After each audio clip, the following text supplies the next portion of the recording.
है बढ़े चलो बढ़े चलो।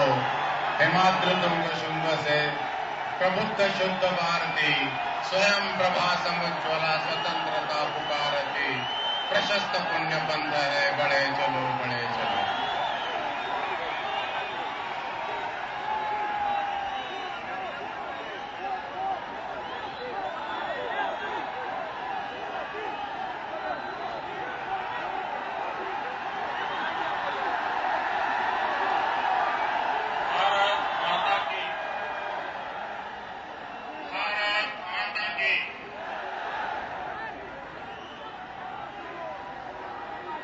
मंच पर विराजमान हम सबके मार्गदर्शक श्रद्धेय अडवाणी जी, हमारे राष्ट्रीय अध्यक्ष आदरणीय राजनाथ सिंह जी, जिनके परिश्रम के कारण आज मध्य प्रदेश दसों दिशाओं में प्रगति कर रहा है, ऐसे भाई शिवराज जी, बहन सुषमा जी, अरुण जेटली जी, श्री नरेंद्र तोमर जी, आदरणीय डॉक्टर जोशी जी, मंच पर विराजमान सभी वरिष्ठ महानुभाव और इतनी विशाल संख्या में पधारे हुए सभी कार्यकर्ता भाइयों और बहनों,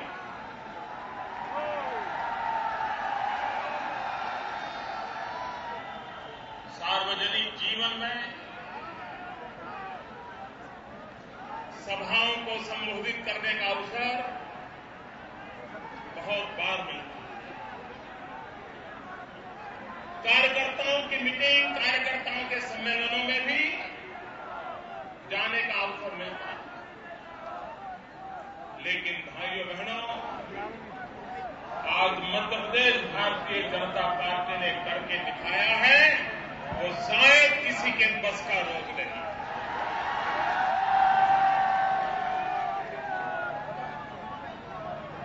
मैं मध्य प्रदेश भारतीय जनता पार्टी के अध्यक्ष जी को, मुख्यमंत्री जी को, उनकी पूरी टीम को और पार्टी के लक्षाधिक कार्यकर्ताओं को अभिनंदन करता हूं, वंदन करता हूं। उन्होंने आज संगठन शास्त्र का एक नया आयाम सिद्ध कर दिया है और इसलिए आप सब अभिनंदन के अधिकारी हैं, बधाई के अधिकारी हैं। भाइयों बहनों, मैं सोच रहा था कि पंडित दीनदयाल उपाध्याय जी को उत्तम से उत्तम श्रद्धांजलि क्या हो सकती है, वो कौन सा तरीका हो सकता है जिस तरीके से हम पंडित दीनदयाल उपाध्याय जी को हम श्रद्धांजलि दें। मैं मानता हूं मध्य प्रदेश भारतीय जनता पार्टी ने, आप सब कार्यकर्ताओं ने सारे देश को एक नई राह दिखाई है कि पंडित दीनदयाल जी को इससे बढ़िया कोई उत्तम श्रद्धांजलि नहीं हो सकती, क्योंकि वो जीवन भर संगठन के विस्तार के लिए, कार्यकर्ता के विकास के लिए, पार्टी की प्रगति के लिए अपना पल पल इस संगठन को समर्पित किया।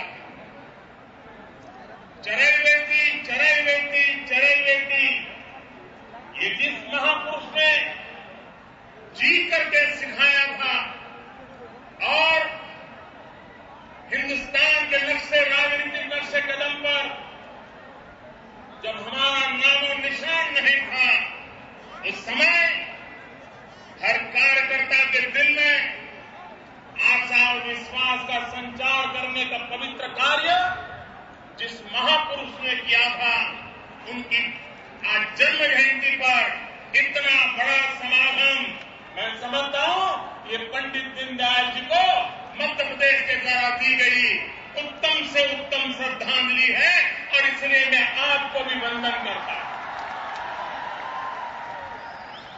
भाइयों बहनों, मुझे पंडित दीनदयाल जी के दर्शन करने का सौभाग्य नहीं मिला, लेकिन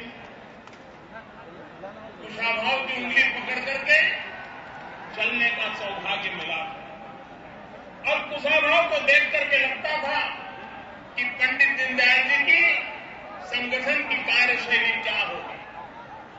पंडित दीनदयाल जी ने एक एक कार्यकर्ता को जोड़ करके इतना संगठन का बड़ा ताकत कैसे पैदा की हो। भारतीय जनसंघ के जन्मदाता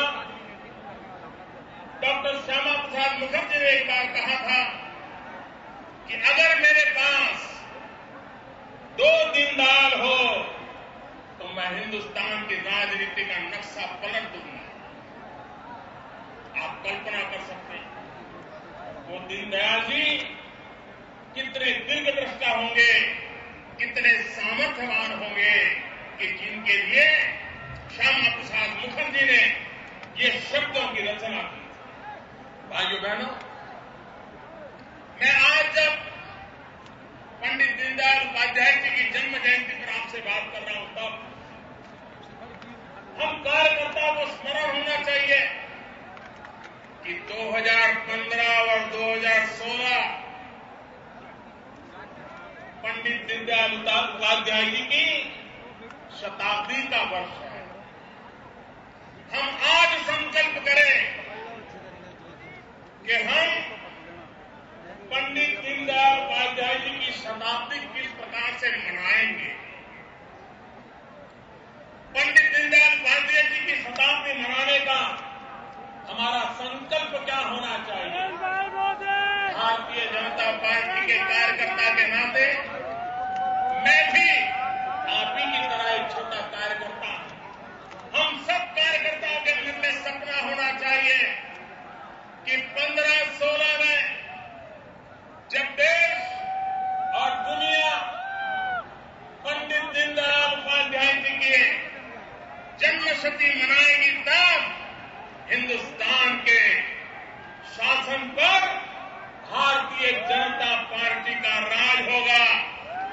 जब देश पंडित दीनदयाल उपाध्याय जी की जन्मशती मनाएगा, तब हिंदुस्तान के अधिकतम राज्यों पे भारतीय जनता पार्टी की सरकार होगी, और हमारी सभी सरकारें पंडित दीनदयाल उपाध्याय जी के एकात्म मानव दर्शन को लेकर के, दरिद्र नारायण की सेवा का संकल्प लेकर के, अंत्योदय के कल्याण की कामना लेकर के, भारत के भाग्य को उज्जवल बनाने के काम में उस शताब्दी से एक नई प्रेरणा लेकर के हिंदुस्तान के नए युग का आरंभ करेंगे।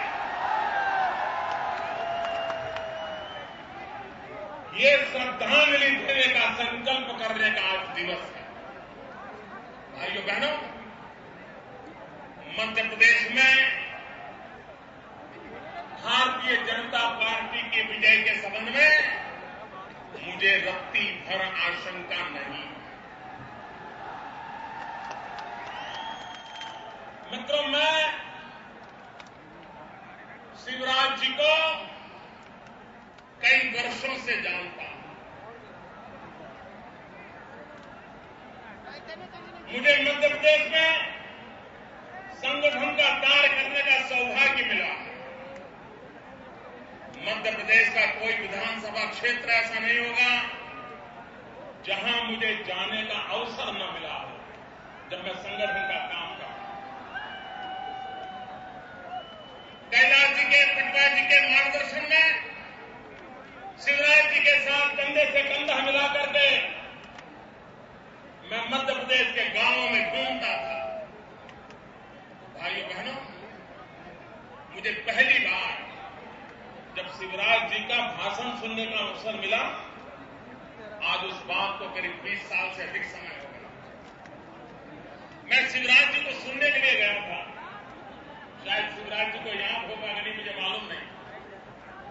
एकात्म मानव दर्शन पर वे व्याख्यान देते थे उस समय, और एकात्म मानव दर्शन पर धारा प्रवाह जब शिवराज जी बोलते थे तो हम जैसे लाखों कार्यकर्ताओं को पंडित दीनदयाल उपाध्याय जी को समझने का एक सही रास्ता मिल जाता। उनके विचारों में स्पष्टता होती थी, लेकिन उससे भी ज्यादा पंडित दीनदयाल जी के हृदय में अंत्योदय की जो कामना थी, गरीबों के कल्याण की जो कामना थी, जो मैं उनके भाषणों में सुनता था, मैं आज गर्व से कहता हूं कि शिवराज जी 25 साल पहले जो बोलते थे, सरकार में आने के बाद उस एक एक शब्द को धरती पर उतार करके गरीबों का कल्याण का काम किया।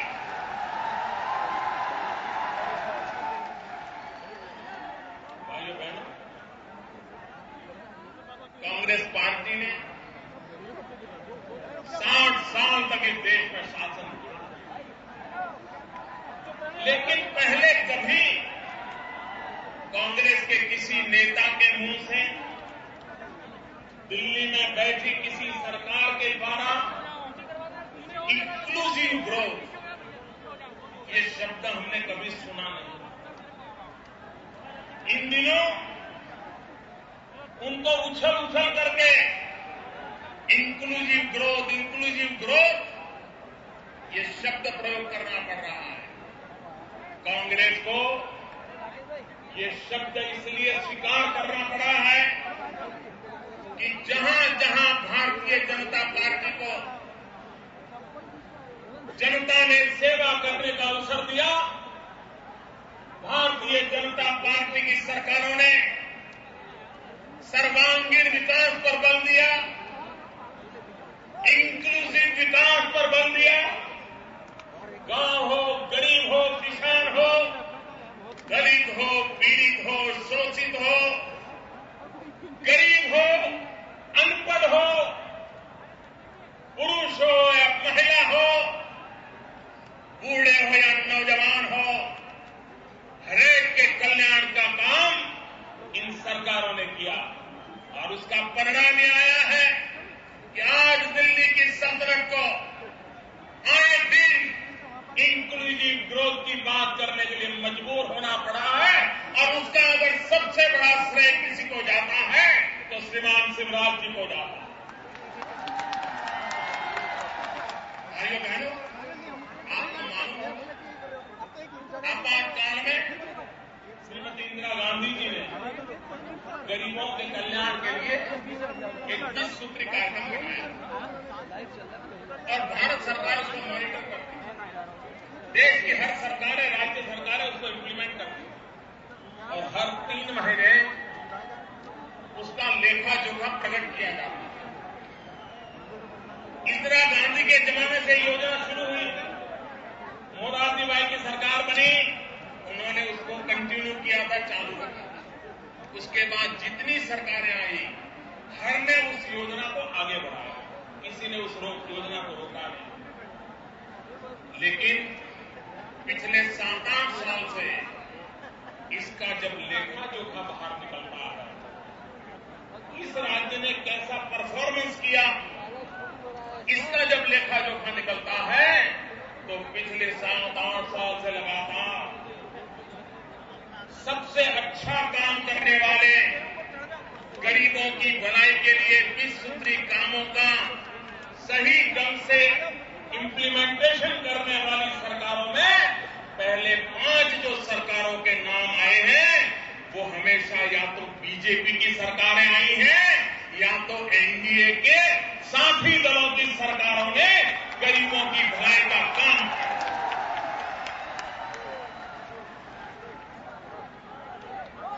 कांग्रेस की एक भी सरकार पिछले 9 साल में गरीबों की भलाई के एक भी काम में हिंदुस्तान के अंदर अच्छी स्थिति में काम नहीं किया है। मेरे से गलती हो गई। मैंने ये बात हमारे मुख्यमंत्रियों की मीटिंग में बता दी। वहां पर बैठे हुए कांग्रेस के नेताओं ने सुना, वो चौंक गए, उन्होंने जानकारियां इकट्ठी की, तो मेरी बात सही निकली कि सारी बीजेपी की सरकारें ही गरीबों के कल्याण के काम में सबसे आगे हैं। तो कांग्रेस ने क्या किया, आप कल्पना नहीं कर सकते दोस्तों। दिल्ली में बैठी हुई सरकार ने अपने राज्यों को कुछ अच्छा कर दिखाने के लिए नहीं कहा। उन्होंने क्या किया, हर 3 महीने जो लेखा जोखा लेते थे, जो सार्वजनिक किया जाता था, वो करना बंद कर दिया ताकि कांग्रेस की बेइज्जती बंद हो जाए। आपके मुंह में इंक्लूसिव बात की जो बात शोभा नहीं है। भाइयों बहनों, आप देखिए, यहां कांग्रेस के पास पटवा जी के बाद 10 साल कांग्रेस के पास सरकार रही और पटवा जी ने, कैलाश जी ने जिस प्रकार से मध्य प्रदेश को नई ऊंचाइयों पर ले जाने के लिए प्रयास किए थे, जो सफल योजनाएं बनाई थी, मध्य प्रदेश बीमारू राज्य से बाहर निकलने के लिए छटपटा रहा था। पटवा जी की सरकार कुछ न कुछ करके प्रयास कर रही थी, लेकिन अचानक उस सरकार को जाना पड़ा और बाद में कांग्रेस की सरकार 10 साल रही। जो काम पटवा जी करके गए थे, वो सारे कामों को मिट्टी में मिला दिया। मध्य प्रदेश से फिर से बीमारू राज्य बना के छोड़ा, लूट चली दोस्तों। मैं मध्य प्रदेश की जनता से कहना चाहता हूं, मैं आग्रह करना चाहता हूं, पटवा जी की सरकार के बाद आपसे एक चूक हो गई और आपने ये मध्य प्रदेश कांग्रेस के हवाले किया। 10 साल में कांग्रेस ने मध्य प्रदेश को तबाह कर दिया, बर्बाद कर दिया। आज शिवराज जी के नेतृत्व में मध्य प्रदेश उठ खड़ा हुआ है। अब मध्य प्रदेश दौड़ने के लिए तैयार हो गया है। आज मध्य प्रदेश हिंदुस्तान के समृद्ध राज्यों की स्पर्धा में आगे निकलने के लिए प्रतिबद्ध हो गया है। ऐसे समय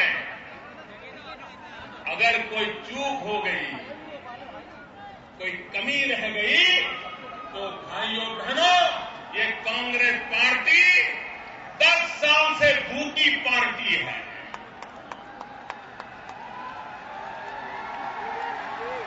मध्य प्रदेश का हाल कैसा बेहाल कर देगी, इसका आप अंदाज कर सकते हैं। और इसलिए भाइयों बहनों, मध्य प्रदेश के एक कार्यकर्ता का दायित्व बनता है कि मध्य प्रदेश जिस पढ़ाई विकास की ऊंचाइयों को छूने जा रहा है, हम उसमें कोई रुकावट आने नहीं देंगे और मध्य प्रदेश को शिवराज जी तो पूरी ताकत से खींच रहे हैं, आगे बढ़ा रहे हैं। भारतीय जनता पार्टी का एक एक कार्यकर्ता विकास के फल गरीब के घर पहुंचाने के लिए एड़ी चोटी का जोर लगा रहा है। लेकिन मुसीबत ये है कि दिल्ली की सरकार शिवराज जी को चैन से बैठने नहीं देती। आए दिन अड़ंगे डालती। कोई अच्छी योजना लेकर के जाए, दिल्ली की सरकार उस योजना को न होने के लिए हर प्रकार के कारनामे करती है। भाइयों बहनों, दिल्ली में अटल जी अडवाणी जी की सरकार, लेकिन कभी हिंदुस्तान की किसी दल की सरकार ने अटल जी अडवाणी जी की सरकार के लिए शिकायत नहीं की। यहां बैठे हुए अनेक लोग दिल्ली में एनडीए की सरकार में मंत्री थे। हिंदुस्तान के विरोध विपक्ष की सरकारों ने भी कभी एक बार भी शिकायत नहीं की थी कि एनडीए के कारण हमारे राज्य को परेशानी हो रही है। भाइयों बहनों, आज दिल्ली की सल्तनत हिंदुस्तान के उन राज्य जिन राज्यों ने कांग्रेस को वोट नहीं दिया है, उन जनता को जितनी परेशानियां कर सकती है उसे करने में कोई पीछे नहीं रहती है। आज मध्य प्रदेश में अगर कोई कठिनाइयां है तो उस कठिनाइयों का कारण ये दिल्ली की सल्तनत है, उनके कारनामे में। मैं उदाहरण देता हूं मित्र, जब कांग्रेस ने मध्य प्रदेश को बीमारू बनाया तब मध्य प्रदेश में 3000 मेगावाट बिजली का भी उत्पादन नहीं होता। सोचिए मित्रों, इस देश के पॉलिटिकल पंडित सोचिए, भाजपा की सरकारें क्या काम कर सकती है, शिवराज जी क्या काम कर सकते हैं, जरा सोचिए। मित्रों, जब बीमारू राज्य का नेतृत्व कांग्रेस करती थी, इस राज्य में 3000 मेगावाट बिजली नहीं होती थी। ये 50 साल में कांग्रेस जो नहीं कर पाई, उससे 3 गुना काम शिवराज जी ने 10 साल में कर दिया। 10,000 से अधिक मेगावाट बिजली आज उन्होंने पाई। लेकिन मैं एक और बात कहना चाहता हूं, भाइयों बहनों, सरदार सरोवर डैम गुजरात में बना है। मां नर्मदा के पानी के भरोसे गुजरात जी रहा, वो हमारा जीवन है, मध्य प्रदेश से आता है। और मध्य गुजरात में नर्मदा योजना तेज गति से आगे बढ़े, इसके लिए शिवराज जी ने जितनी मेहनत की, विस्थापितों को बचाने के लिए जो काम किया, वो अभूतपूर्व था। अगर कांग्रेस की सरकारों ने काम पहले किया होता तो आज वो सरदार सरोवर डैम का काम कब का पूरा हो गया, नहीं होने। लेकिन भाइयों बहनों, मुझे एक बात कहनी है, अब उस सरदार सरोवर डैम पर गेट लगाने बाकी है।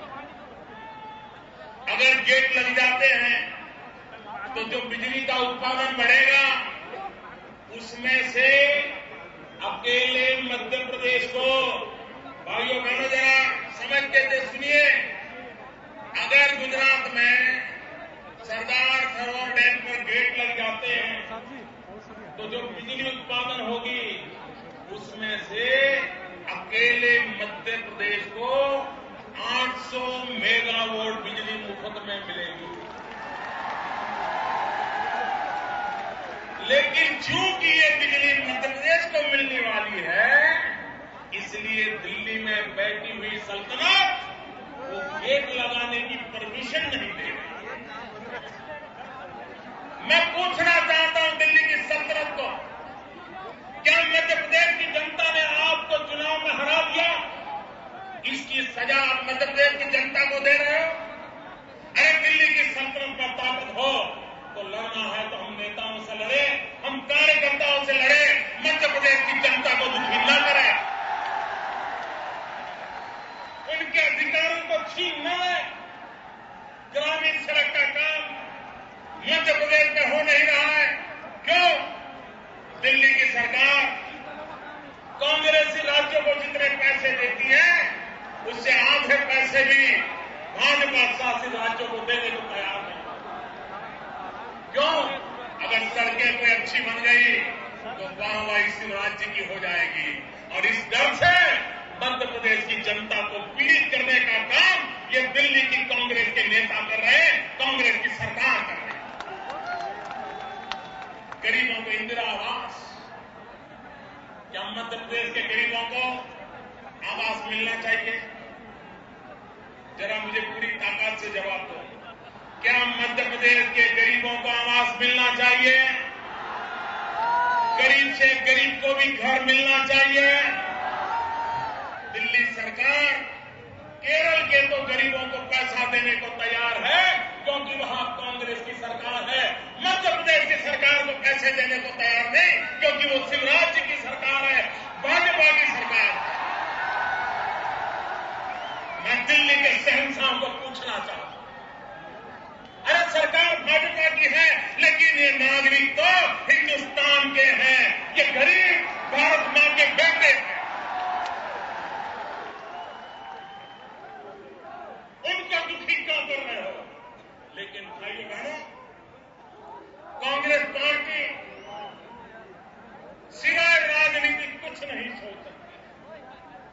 भाइयों बहनों, आप लोग चुनाव की तैयारी कर रहे हो ना? चुनाव की तैयारी कर रहे हो ना? जोरों से कर रहे हो ना? लेकिन आप मेरी एक बात लिख रही है, इस बार मध्य प्रदेश में, छत्तीसगढ़ में, राजस्थान में, दिल्ली में और आने वाले लोकसभा के चुनाव में कांग्रेस पार्टी अपने उम्मीदवार खड़े रखने वाली नहीं है।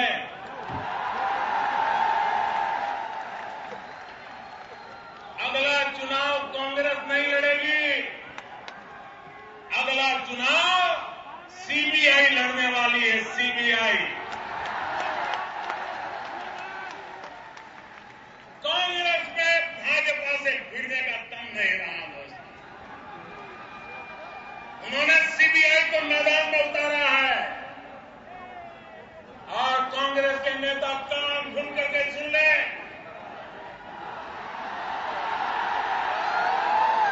आपातकाल के दमन चक्र को याद कर ले। आपातकाल के दमन चक्र को इस देश की जनता ने चुन चुन करके हिसाब चुकते किया था। अगर आप और आपकी सीबीआई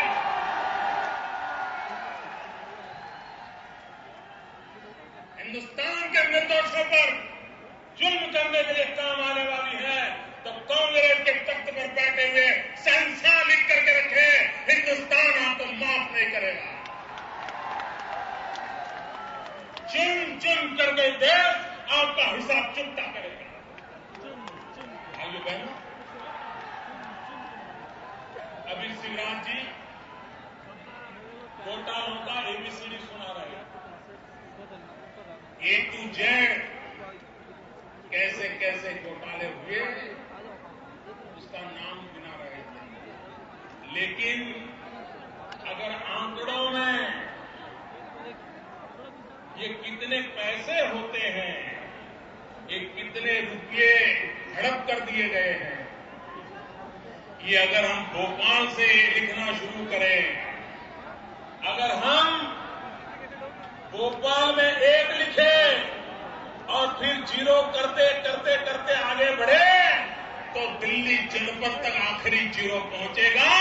इतने अरबों खरबों रुपयों का, इतने अरबों खरबों रुपयों का मार खा रहे हैं देश में।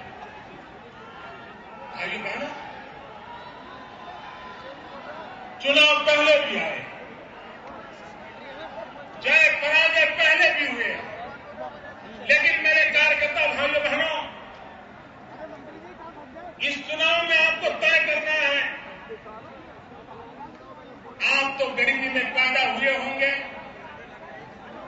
आपको तो शिक्षा पाने में कठिनाई आई होगी, आपको बीमारी में दवाई प्राप्त करना कठिन हुआ होगा, लेकिन क्या आप अपने संतानों को गरीबी में रहने के लिए मजबूर करना चाहते हो? क्या आप अपने बच्चों को अशिक्षित रहने के लिए मजबूर करना चाहते हो? क्या आप अपने बच्चों को बीमारी में दवाई न मिले ऐसा चाहते हो? क्या आप चाहते हो कि गरीब को घर न मिले? अगर आप ये नहीं चाहते हो तो चुनाव में मतदान इन सारी कठिनाइयों से मुक्ति के लिए मतदान करना है, आपकी भलाई के लिए मतदान करना है। भाइयों बहनों, आज जितने सर्वे आते हैं, सारे सर्वे भाजपा के पक्ष में आते हैं। आज जितने सर्वे आते हैं, शिवराज जी की वाहवाही हो रही है, रमन सिंह जी की वाहवाही हो रही है, वसुंधरा जी की वाहवाही हो रही है, हमारे एक एक राज्य के नेताओं की वाहवाही हो रही है। चारों तरफ भाजपा का जयकारा चल रहा है। सब लोग कहते हैं इस बार तो भाजपा की आंधी है।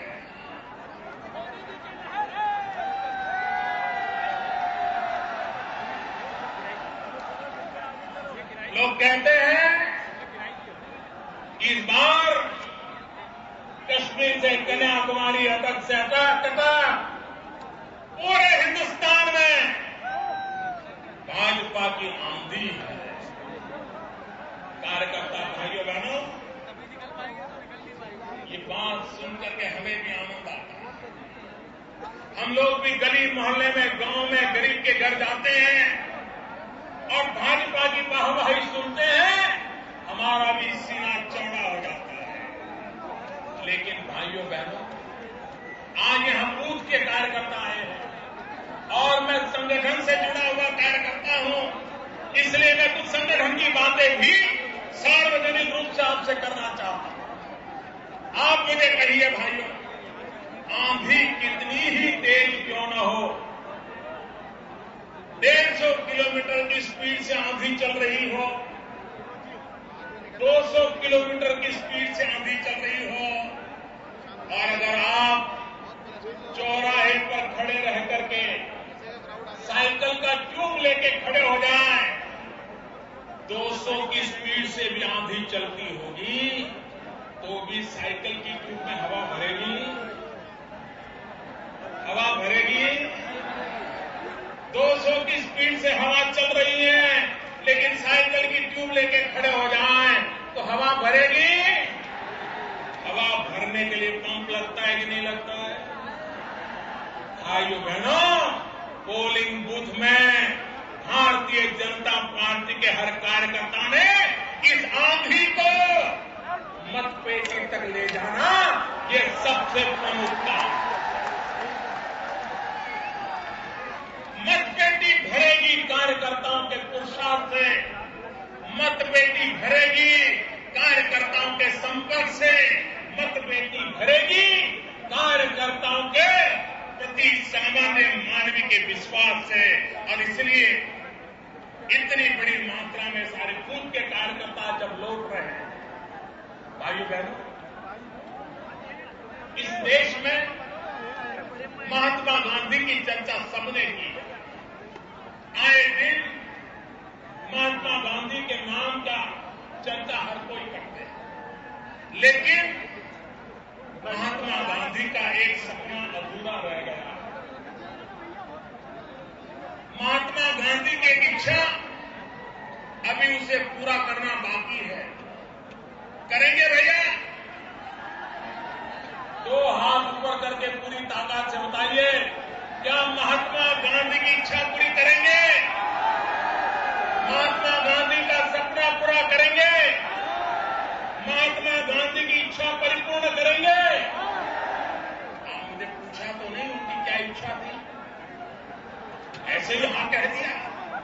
भाइयों बहनों, महात्मा गांधी जी के जीवन के अंतकाल में इच्छा थी इस देश में से कांग्रेस को बिखेर दिया जाए। महात्मा गांधी की इच्छा थी हिंदुस्तान से कांग्रेस को खत्म कर दिया जाए, लेकिन कांग्रेस के लोगों ने महात्मा गांधी की इच्छा पूरी नहीं की। महात्मा गांधी की इच्छा पूरी करने का जिम्मा ये लाखों कार्यकर्ता हमारे सर पर है। करेंगे? करेंगे? करेंगे? और भाइयों बहनों, अगर महात्मा गांधी का सपना पूरा करने का मतलब होता है कांग्रेस मुक्त हिंदुस्तान, इस देश को कांग्रेस से मुक्त करना है, कांग्रेस के वर्क कल्चर से मुक्त करना है, कांग्रेस के कारनामों से मुक्त करना है, कांग्रेसी करप्शन से मुक्त करना है, भाई भतीजेवाद से मुक्त करना है, लोकतंत्र की सही रूप में प्रस्तावित करने के लिए महात्मा गांधी के सपनों को पूरा करने के लिए काम करना है। और अगर हिंदुस्तान को कांग्रेस से मुक्त बनाना है तो भाइयों बहनों, हमारा काम है हमारे पोलिंग बूथ को कांग्रेस मुक्त पोलिंग बूथ बनाइए। यहां 50,000 से अधिक पोलिंग बूथ के कार्यकर्ता मेरे सामने बैठे हैं। जहां जहां मेरी नजर पहुंच रही है, मुंड ही मुंड नजर आ रहे हैं, मुंड ही मुंड। भाइयों बहनों, यहां से संकल्प करिए, हम हमारे पोलिंग बूथ को, हम हमारे गांव को, हम हमारे नगर को, हम हमारे तहसील को, हम हमारे जिले को, हम हमारे राज्य को, हम सब मिलकर के हिंदुस्तान को कांग्रेस मुक्त हिंदुस्तान बनाएंगे और उसका प्रारंभ हम पोलिंग बूथ से करेंगे। हर पोलिंग बूथ को कांग्रेस से मुक्त कराएंगे। इस संकल्प को लेकर जाएं। भाइयों बहनों, दो मुट्ठी बंद करके, हाथ ऊपर करके मैं एक नारा बुलवाता हूं, उसको आप जरूर बोले। मैं कहूंगा, पंडित दीनदयाल उपाध्याय, आप सब बोलिए, अमर रहे, अमर रहे। पंडित दीनदयाल उपाध्याय, आवाज पूरे हिंदुस्तान में पहुंचनी चाहिए दोस्तों। पंडित दीनदयाल उपाध्याय, पंडित दीनदयाल उपाध्याय, पंडित दीनदयाल उपाध्याय, भारत माता की, भारत माता की, भारत माता की, वंदे वंदे वंदे वंदे वंदे वंदे वंदे वंदे वंदे वंदे वंदे।